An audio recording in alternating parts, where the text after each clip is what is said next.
I'm not the Zodiac. And if I was, I certainly wouldn't tell you.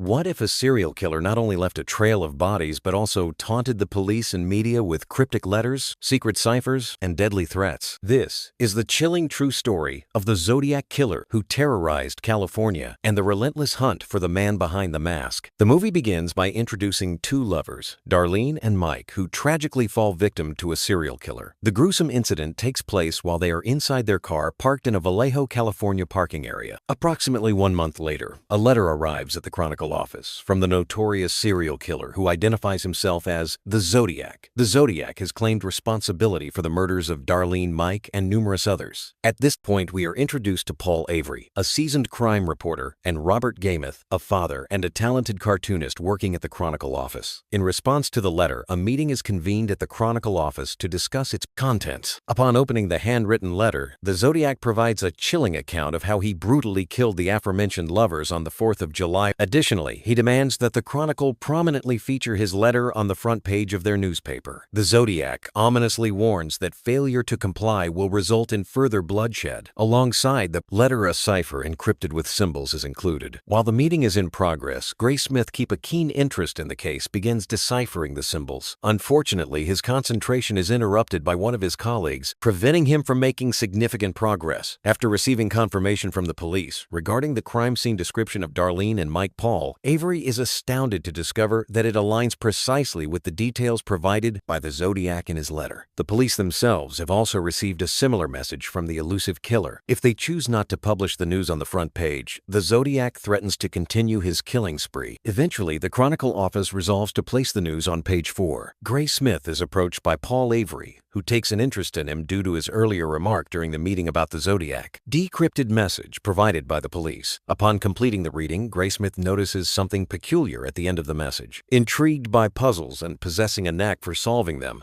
he embarks on deciphering the hidden meaning and uncovers the phrase "dangerous animal." All Avery, captivated by this revelation, driver was shot from behind the front door of the cab. This peculiar detail leaves Toschi and Armstrong pondering the killer's motives, as he could have easily retrieved whatever he wanted from the blank bay driver's pockets through the back seat. 3 days later, a new letter arrives at the Chronicle office from the Zodiac. This time, it is not merely a letter, but a torn piece of cloth stained with blood. Concerned, the Chronicle office contacts the authorities to examine the blood. The cloth is identified as belonging to the slain cab driver, indicating that the Zodiac had opened the front seat door to extract a sample. In addition to the torn cloth, the Zodiac includes a chilling message in the letter, warning both the office and the police that he intends to target a bus full of children in the near future. Gaymouth and Paul Avery take it upon themselves to delve into the case outside of official police channels. While Toschi and Armstrong continue their own investigation, both teams begin connecting the dots and analyzing the evidence. 4 locations stand out as the sites where the Zodiac claimed the lives of 4 individuals: Solano, Vallejo, Beressa, and San Francisco. It becomes apparent that the Zodiac consistently targeted women but often failed to kill their male. Toschi receives a phone call from Armstrong regarding a man who claims to be the Zodiac and demands a live television phone call with a renowned attorney named Melvin Belli. Arrangements are made for the live television phone call with Melvin Belli. The voice of the Zodiac trembles with pain as he engages in the conversation. Hello, this is Melvin Belli.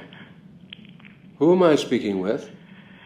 This is the Zodiac speaking. Melvin attempts to persuade him to meet in person, and the Zodiac reveals that he is in need of medical help. He confesses to suffering from excruciating headaches that intensify if he refrains from killing. Following the phone call, the Zodiac attempts to establish contact with Melvin. However, Melvin is often unreachable due to his frequent travels. The police become aware of the contact and visit Melvin's home to discuss the messages. Although Melvin never met the Zodiac, his maid had conversed with the elusive killer before days pass, and Graysmith and Paul Avery persist in their search for clues about the killer. Paul Avery concludes that the Zodiac is an attention seeker who craves media coverage. He shares files with Graysmith highlighting a possible correlation between the Zodiac and another unidentified killer in town. town, the Zodiac seems to take credit for murder, simply to gain notoriety. Out of the 13 killings claimed by the Zodiac, only 4 can be attributed to him with certainty. Paul Avery contacts the police and requests a firearm for his personal protection. Gaymouth goes on a date with a woman named Melanie, but the atmosphere is strained, and Graysmith's thoughts are preoccupied with Paul Avery, who received an anonymous tip about the Zodiac from Riverside. Gaymouth suspects it could be an ambush orchestrated by the Zodiac, and abruptly ends the date to call Paul Avery from a phone booth. Obtained the unsolved case of the first murder committed by the Zodiac in Riverside County in 1966 became a focal point of attention. Following the news, numerous individuals flocked to the San Francisco Police Department, eager to provide information about the Zodiac's identity. 8 months later, a man gives information about the Zodiac archer Lee Allen, the man who is claimed to be the Zodiac by the witness. One day, Lee Allen was drinking Coors. During the conversation, he started talking about hunting people similar to a book. When asked how he would get away with it, Allen said that there wouldn't be any real motive to the crime. He also threw in something about writing letters to the police. The witness recounting the conversation didn't think much of the name Zodiac and expressed his opinion to Allen back at that time. This upset Allen, who insisted that he had thought about it for a long time, and that's the name he intended to use. He appeared to be frustrated about losing his job at the school, and even discussed shooting out the tires of a school bus and targeting the children. The witness decided to avoid Allen after that, and hasn't seen him since. In addition, Allen was known to be interested in skin, diving, and had been to Lake Beressa multiple times. Arthur denies any involvement with the Zodiac, and claims he doesn't recall having any conversation about the Zodiac prior to the first murder. He mentions having briefly followed the Zodiac case when it was first in the papers, but lost interest due to its morbid nature. Arthur informs the interrogator that he had spoken to another officer from Vallejo after the murder at the lake, but he can't remember the officer's name. He provides an alibi, stating that he went skydiving alone at Salt Point that weekend, but met a couple there whose names he has written down at home. Arthur also mentions that his neighbor, Bill White, saw him when he came home around 4 o'clock, but Bill passed away shortly after. He denies being ambidextrous and refutes any statements about killing school children, claiming it is a horrible thing to say. During the interrogation, Arthur's watch catches Toschi's attention, and Arthur mentions it was a Christmas gift from his mother. Arthur concludes by expressing his willingness to help in any way possible and remarks that he looks forward to a future where police officers are not derogatorily referred to as pigs. After finding some clues about the Zodiac, Toschi and Armstrong go to Alan Lee's brother so he can analyze the handwriting of Alan Lee. During the conversation, his brother expressed his belief that Alan is the Zodiac, prompting the officer to assure them that they were investigating. They discussed the possibility of searching the brother's apartment without a warrant,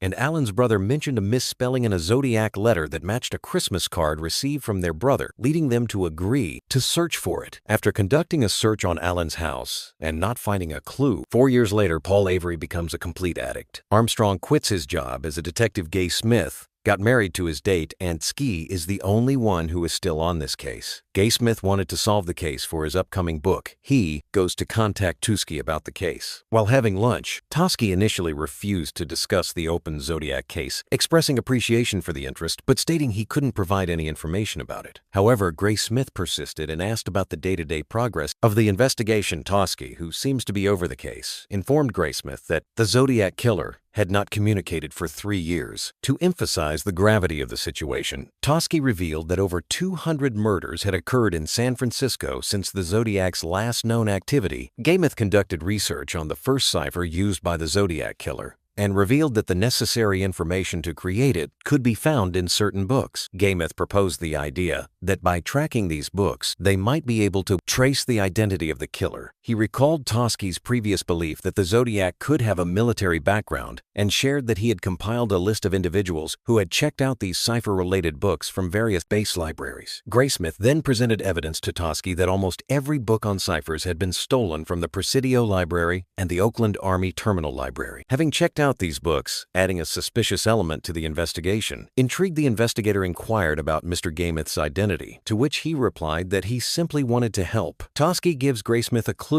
who he should contact and leaves the restaurant. Afterwards, Graysmith starts connecting the dots to figure out who the Zodiac is. The more he pushed, the more he started getting phone calls from the Zodiac. The same thing that has happened with Paul Avery. After Graysmith collected files from the police from 4 locations, he finally solved the case. Graysmith met Toschi to tell him who the Zodiac is, the 18th of December, which happens to be Arthur Lee Allen's birthday. It sets the eerie coincidence that it is both Alan's birthday and a day known for the Zodiac Killer's activities.